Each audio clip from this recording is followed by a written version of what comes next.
You P S C exam ಬಗ್ಗೆ ತುಂಬ ಜನಕ್ಕೆ ಕೆಲವೊಂದು ಬೇಸಿಕ್ ಅವೇರ್ನೆಸ್ಸು ಇರಲ್ಲ. ಸೊ ಅದ್ರ ಬಗ್ಗೆ ಬ್ರೀಫಾಗಿ ಎಕ್ಸ್ಪ್ಲೈನ್ ಮಾಡೋಕ್ಕೆ ಇಷ್ಟಪಡ್ತೀನಿ. So U P S C ಅನ್ನೋದು ಕಾನ್ಸ್ಟಿಟ್ಯೂಷನಲ್ ಬಾಡಿ, ಪ್ರತಿ ವರ್ಷ ಎಕ್ಸಾಮ್ನ ಕಂಡಕ್ಟ್ ಮಾಡುತ್ತೆ. ಸೊ ಪ್ರತಿ ವರ್ಷ U P S C cycle ಅಂತ ಇರುತ್ತೆ. ಸೊ ಪ್ರತಿ ವರ್ಷ ಆಲ್ಮೋಸ್ಟ್ ಸುಮಾರು 1000 ಸೀಟ್ಸ್ ಇರುತ್ತೆ. ಆ 1000 ಸೀಟ್ಸಲ್ಲಿ ಬೇರೆ ಬೇರೆ ಪೋಸ್ಟ್ಗಳಿರ್ತವೆ. IAS, IPS, IRS, IFS ಮತ್ತು Indian information service, civil account service, ಈ ಥರ ತುಂಬ ಸರ್ವಿಸಸ್ ಇರುತ್ತೆ. ಸೊ ಅದಕ್ಕೆ U P S C conduct ಮಾಡುತ್ತೆ ಪ್ರತಿ ವರ್ಷ. ಸೊ ಇದರಲ್ಲಿ 3 ಸ್ಟೇಜ್ ಇರುತ್ತೆ. ಸೊ ಫೆಬ್ರವರಿಯಲ್ಲಿ ನೋಟಿಫಿಕೇಶನ್ ಬಿಡ್ತಾರೆ. ಸೊ ಪ್ರಿಲಿಮ್ಸ್ ಸ್ಟೇಜಲ್ಲಿ ಆಬ್ಜೆಕ್ಟಿವ್ ಕೈಂಡ್ ಆಫ್ ಕ್ವಶನ್ಸ್ ಇರ್ತವೆ. 2 ಪೇಪರ್ ಇರುತ್ತೆ, ಒಂದಿನ ಎಕ್ಸಾಮ್ ಕಂಡಕ್ಟ್ ಮಾಡ್ತಾರೆ. ಸೊ ಆ ಪ್ರಿಲಿಮ್ಸ್ ಸ್ಟೇಜು ಸುಮಾರು 8 ಲಕ್ಷ ಜನ ಬರೀತಾರೆ. ಸೊ ಪ್ರಿಲಿಮ್ಸನ್ನು, ಸೊ ಅದು ಜೂನಲ್ಲಿ ಇರುತ್ತೆ ಯೂಶ್ವಲ್ ಆಗಿ. ಸೊ ಆ ಪ್ರಿಲಿಮ್ಸ್ನ ಕ್ಲಿಯರ್ ಮಾಡ್ಕೊಳ್ಳೋದು ಸುಮಾರು 15,000 ಜನ, ಅಂದರೆ 8 ಲಕ್ಷ ಜನದಿಂದ 15,000 ಜನಕ್ಕೆ ಎಲಿಮಿನೇಟ್ ಆಗ್ತಾರೆ. ಸೊ ಮೇಯ್ನ್ಸು ಸೆಪ್ಟೆಂಬರಲ್ಲಿ ಇರುತ್ತೆ. ಮೇಯ್ನ್ಸು 5 ದಿನ ಇರುತ್ತೆ. ಟೋಟಲ್ 9 ಪೇಪರ್ ಇರುತ್ತೆ. ಅದರಲ್ಲಿ ಎಲ್ಲ ಜನರಲ್ ಸ್ಟಡೀಸ್ ಪೇಪರ್ಸ್ ಬಗ್ಗೆ ಎಲ್ಲ ರೈಟಿಂಗ್ ಇರುತ್ತೆ. ಸೊ ಕಂಟಿನ್ಯೂಸ್ ರೈಟಿಂಗ್ ಪ್ರಾಕ್ಟೀಸ್ ಅನ್ನೋದು ಭಾಳ ಮುಖ್ಯ ಆಗುತ್ತೆ ಮೇಯ್ನ್ಸ್ ಅಲ್ಲಿ. ಅಂತಂದರೆ ಸಿಂಪಲಾಗಿ ಹೇಳ್ಬೇಕಂತಂದರೆ 3 ಗಂಟೆಯಲ್ಲಿ 50 ಪೇಜ್ ಬರೆಯೋದಿರುತ್ತೆ ಒಂದು ಪೇಪರು. ಆ ಥರ 9 ಪೇಪರ್ ಬರೆಯೋದಿರುತ್ತೆ. ಸೊ ಅಂದರೆ ಓನ್ಲಿ ರೈಟಿಂಗ್ ಪ್ರಾಕ್ಟೀಸ್ ಮೇಯ್ನ್ಸಲ್ಲಿ. ಸೊ ಮೇಯ್ನ್ಸು 5 ದಿನ ಇರುತ್ತೆ. ಮೇಯ್ನ್ಸು ಸೆಪ್ಟೆಂಬರಲ್ಲಿ ನಡೆಯುತ್ತೆ. ಸೊ ಮೇಯ್ನ್ಸು 15,000 ಜನದಿಂದ 3,000 ಜನ ಇಂಟರ್ವ್ಯೂಗೆ ಸೆಲೆಕ್ಟ್ ಆಗ್ತಾರೆ. ಸೊ ಫೈನಲ್ ಆಗಿ ಇಂಟರ್ವ್ಯೂ 3 ತಿಂಗಳು ನಡೆಯುತ್ತೆ. ಅಂತಂದರೆ ಎಲ್ಲರಿಗೂ ಇಂಟರ್ವ್ಯೂ ಕಂಡಕ್ಟ್ ಮಾಡೋದಕ್ಕೆ. ಸೊ ಜನವರಿಯಿಂದ ಸುಮಾರು ಫೆಬ್ರವರಿ ಮಾರ್ಚ್ವರೆಗೂ ಇಂಟರ್ವ್ಯೂ ಕಂಡಕ್ಟ್ ಮಾಡ್ತಾರೆ. ಸೊ ಆ ಇಂಟರ್ವ್ಯೂ ಅಲ್ಲಿ 3,000 ಜನದಿಂದ 1,000 ಜನಕ್ಕೆ ಎಲಿಮಿನೇಟ್ ಆಗ್ತಾರೆ. 2,000 ಜನ ಎಲಿಮಿನೇಟ್ ಆಗಿ 1,000 ಜನಕ್ಕೆ ರ್ಯಾಂಕ್ ಬರುತ್ತೆ. ಆ 1,000 ಜನದಲ್ಲಿ 180 ಜನ IAS ಆಗ್ತಾರೆ, 150 ಜನ IPS ಆಗ್ತಾರೆ. ಮಿಕ್ಕಿದವ್ರದ್ದು IRS, IFS ಆ ಥರ ಸರ್ವಿಸಸ್ ಅಲಾಟ್ ಆಗುತ್ತೆ. ಸೊ ಫೈನಲ್ ಆಗಿ ರಿಸಲ್ಟ್ ಬರೋದು ಮಾರ್ಚ್ ಮತ್ತು ಏಪ್ರಿಲ್ ಆ ಟೈಮ್ಗೆ.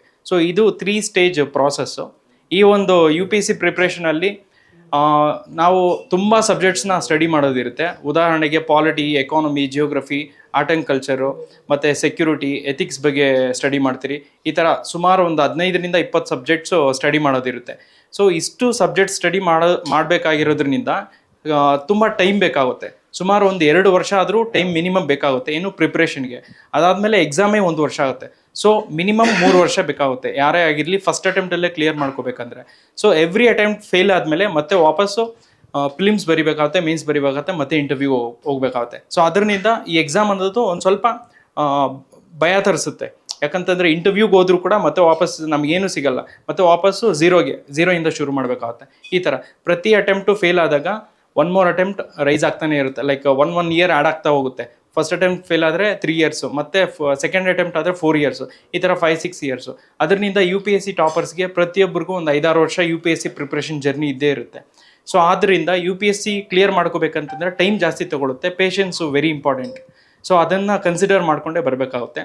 ಮತ್ತು ತುಂಬ ಟೈಮ್ ತೊಗೊಳೋದ್ರಿಂದ ನಿಮಗೆ ತುಂಬ ಕಾನ್ಫಿಡೆನ್ಸ್ ಇರಬೇಕಾಗುತ್ತೆ. ಸೊ ಒಂದಲ್ಲ ಒಂದು ದಿನ ಕ್ಲಿಯರ್ ಮಾಡ್ತೀನಿ ಅಂತ. ಸೊ ಆ ಒಂದು ಕ್ವಾಲಿಟೀಸ್ ಇದ್ದರೆ ಯು ಪಿ ಎಸ್ ಸಿನ ಕ್ಲಿಯರ್ ಮಾಡ್ಕೋಬೋದು ಅಷ್ಟೇ. ಓಕೆ, ಸೊ ಬೇಸಿಕ್ ಕ್ವಾಲಿಫಿಕೇಷನ್ನು ಒಂದು ಡಿಗ್ರಿ ಆಗಿರಬೇಕಾಗುತ್ತೆ ಅಷ್ಟೇ. ಅದರಲ್ಲಿ ಇಷ್ಟೇ ಪರ್ಸೆಂಟೇಜ್ ಅಂತೇನಿಲ್ಲ, ಒಂದು 50% ಇದ್ದರೂ ಸಾಕಾಗುತ್ತೆ.